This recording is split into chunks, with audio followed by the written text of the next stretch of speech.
हालांकि कारण अनेक हैं, लेकिन मनुष्य की ही तरह इन जानवरों में भी टकराव मुख्यतः 5 कारणों से होता है और उनमें से एक है प्रभुत्व हासिल करना।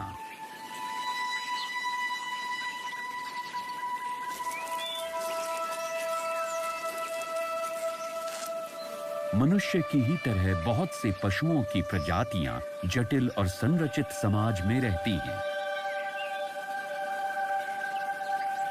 विभिन्न स्वभाव वाले जानवरों के किसी भी झुंड में सबसे ताकतवर इनका मुखिया ही होता है, जिसे बाकी सदस्यों की ओर से उनके जीवन के पक्ष में निर्णय लेने पड़ते हैं।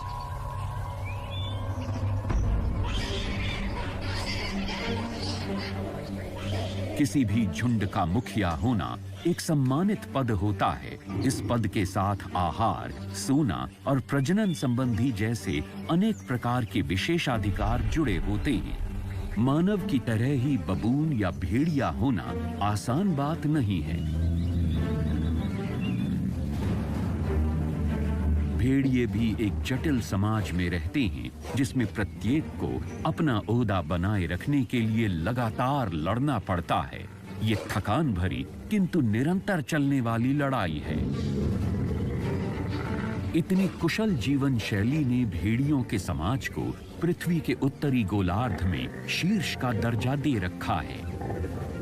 इसी वजह से ये खुद से बड़े जानवरों जैसे जंगली सूअर और हिरण आदि का शिकार कर पाते हैं।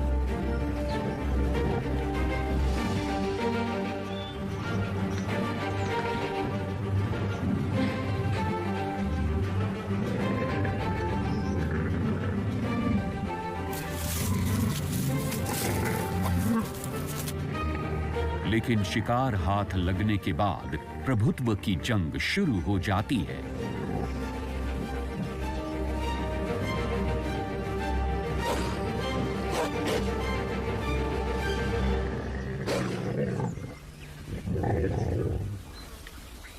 भेड़ियों के झुंड में वर्गीकरण अत्यधिक होता है।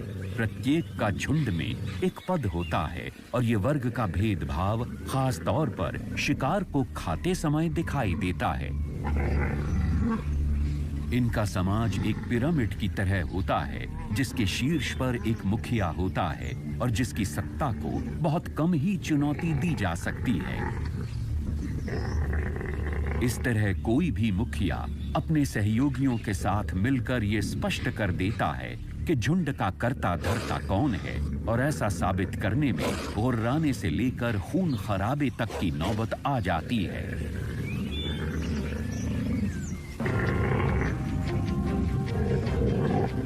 कभी कभी तो सबसे प्रतिकूल सदस्य को झुंड में ऐसी आक्रामक प्रतिक्रिया का सामना करना पड़ता है जहां उसे सशक्त सदस्यों के सामने अपना अंत दिखाई देने लगता है।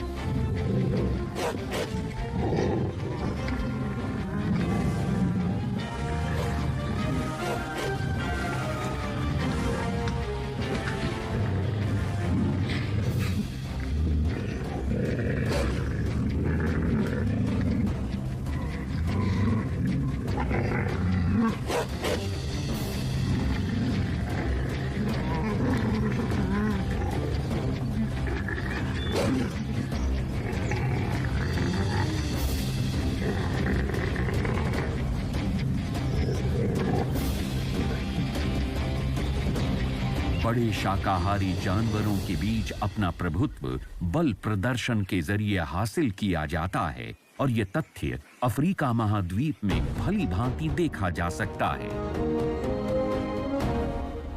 यहाँ पारंपरिक मुठभेड़ निर्धारित करती है कि नेता कौन है।